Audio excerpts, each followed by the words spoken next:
Hello, नमस्कार. तिळगुळ घ्या, गोड गोड बोला, आमचे तिळगुळ सांडू नका, आमच्या सोबत भांडू नका. असं बोलण्याचा दिवस अर्थातच 2026 मधील मकर संक्रांती हा सण जवळ येत आहे. तर तुम्हा सर्वांना मकर संक्रांतीच्या खूप खूप शुभेच्छा. हॅपी मकर संक्रांती. तर आज आपण बोलणार आहोत की यावर्षी मकर संक्रांती कधी आहे, कशावर आहे, कोणत्या रंगावर आहे, मकर संक्रांतीला आपण काय दान करायचं, यावर्षी मकर संक्रांतीचं वाहन, शस्त्र, वय, नाव काय आहे, मकर संक्रांतीचा पुण्यकाल कधीपासून कधीपर्यंत आहे, मकर संक्रांती हे कोणाचं रूप आहे, मकर संक्रांतीला आपण कोणाची पूजा करायची, या सर्व प्रश्नांची उत्तरं आजच्या व्हिडिओमध्ये मी तुम्हाला सविस्तरपणे देणार आहे. तर चला, हर हर महादेवांचं स्मरण करून आपण व्हिडिओची सुरुवात करूया. तर आपल्या हिंदू धर्मात मकर संक्रांती या सणाला विशेष महत्त्व आहे. मकर संक्रांती हा सण ऊर्जा, सकारात्मकता आणि नव्या सुरुवातीचा सण असून शेती आणि निसर्गाशी जोडलेला सण आहे. मकर संक्रांती हा सण फक्त एक दिवसाचा नसून 3 दिवसाचा सण आहे. 13 जानेवारीला आपण भोगी साजरी करतो, 14 जानेवारीला मकर संक्रांती आणि 15 जानेवारीला असते ती किंक्रांत. मकर संक्रांती हा सण दरवर्षी मराठी महिन्याच्या पौष महिन्यात आणि इंग्रजी महिन्याच्या जानेवारी महिन्यात येतो. 2026 मध्ये मकर संक्रांती ही 14 जानेवारी बुधवारी या दिवशी आली आहे. मकर संक्रांती हा सण सूर्य देवाचाही आहे. मकर संक्रांतीच्या दिवसापासून सूर्याचे उत्तरायण चालू होते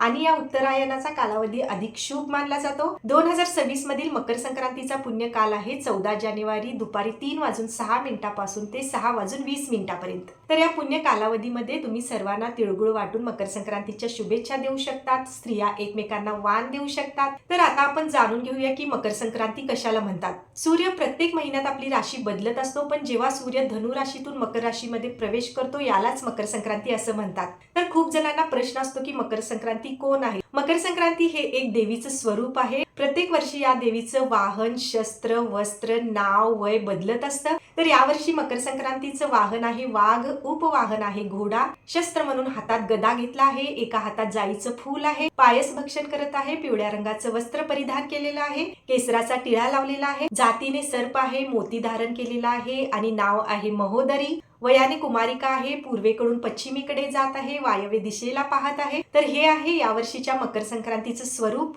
तर ज्या ज्या वस्तू मकर संक्रांतीने परिधान केलेला आहे, ज्या ज्या वस्तू मकर संक्रांतीला अर्पण आहेत, त्या वस्तू आपण नाही वापरायच्या आहेत. जसे की मकर संक्रांतीने यावर्षी पिवळा रंग परिधान केलेला आहे, म्हणून आपण पिवळा रंग वर्ज्य करावा. पिवळ्या रंगाचं आपण काहीही नाही वापरायचं. तर मकर संक्रांतीला तुम्ही पिवळा रंग सोडून कोणत्याही रंगाचे वस्त्र परिधान करू शकता. मकर संक्रांतीला काळ्या रंगाचं वस्त्र परिधान करणं शुभ मानलं गेलं आहे. मकर संक्रांतीला तुम्ही काळ्या रंगाचे वस्त्र परिधान करू शकता. तर काही जणांच्या घरी काळा रंग चालत नाही, तर अशा वेळी तुम्ही लाल, गुलाबी, हिरवा किंवा जांभळ्या रंगाचे वस्त्र परिधान करू शकता. तर आता आपण जाणून घेऊयात की मकर संक्रांतीला काय करायचं. तर मकर संक्रांतीला आपण प्रातःकाळी लवकर उठायचं, पवित्र नदीमध्ये स्नान करायचं असतं. तर पवित्र नदीमध्ये स्नान करायचं सर्वांना जमत नाही, पण आपण आंघोळीच्या पाण्यामध्ये थोडंसं गंगाजल, थोडंसं तीळ घालून स्नान करायचं. मकर संक्रांती या दिवशी आपण पूजा, पाठ, तप, जप, ध्यान, तर्पण, हवन केल्यानं आपल्याला पुण्यफल प्राप्त होते. मकर संक्रांतीच्या दिवशी आपण सकाळी लवकर उठून स्नान आदी झाल्यावर एका तांब्याच्या तांब्यामध्ये शुद्ध जल, अक्षत, हळदी, कुंकू, अष्टगंध आणि एक फूल घालून आपण सूर्याला अर्घ्य द्यायचं आहे. आपल्या भारतामध्ये मकर संक्रांतीला वेगवेगळ्या ठिकाणी वेगवेगळ्या नावाने ओळखले जाते, जसे की लोहिरी, पोंगल, भोगली बिहू, मकर संक्रांती. तर मकर संक्रांतीला दान करणे यालाही खूप महत्व आहे. तर तुम्ही गरिबांना वस्त्र दान करू शकता,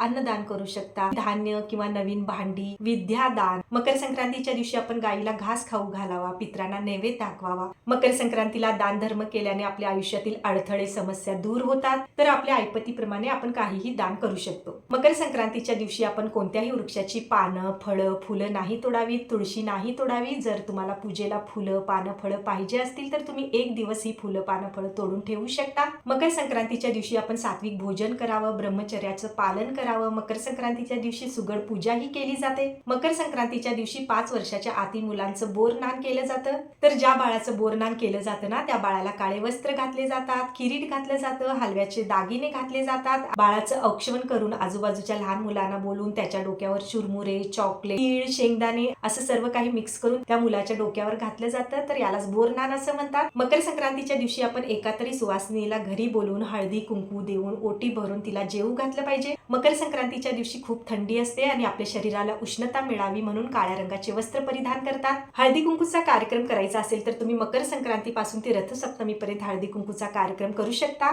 तर दरवर्षी मकर संक्रांती संक्रांती समोर आली की लोक अफवा पसरवतात की हे नाही करायचं, ते नाही करायचं, असं केल्यानं अशुभ घडेल. तर असं काहीही नसतं. मकर संक्रांतीच्या दिवशी जे नियम आपल्याला पाळायचे असतात ते आपण आवर्जून पाळावेत. आपण नियम नाही पाळतो आणि त्याचे दोष आपल्याला लागतात आणि आपल्या आयुष्यात अडथळी आणि समस्या निर्माण होतात. म्हणून हे काही नियम आहेत. ज्या वस्तू, जे रंग मकर संक्रांतीनं परिधान केलेला आहे त्या वस्तू आपण नाही वापराव्यात, वर्ज्य कराव्यात. फक्त एवढंच आपण लक्षात ठेवून मकर संक्रांती हा सण अगदी आनंदानं आणि उत्साहानं साजरा करायचा असतो. तर ही होती मकर संक्रांतीची विशेष माहिती. तुम्हाला हा व्हिडिओ कसा वाटला जरूर कमेंट करा. आवडला तर लाईक करा. चॅनलवर नवीन असाल तर सबस्क्राईब करून सपोर्ट करा. भेटूया अजून एक नवीन व्हिडिओ सोबत. तोपर्यंत तुम्हा सर्वांना हर हर महादेव. तिळगुळ घ्या, गोड गोड बोला आणि मकर संक्रांतीच्या अजून एकदा खूप खूप शुभेच्छा.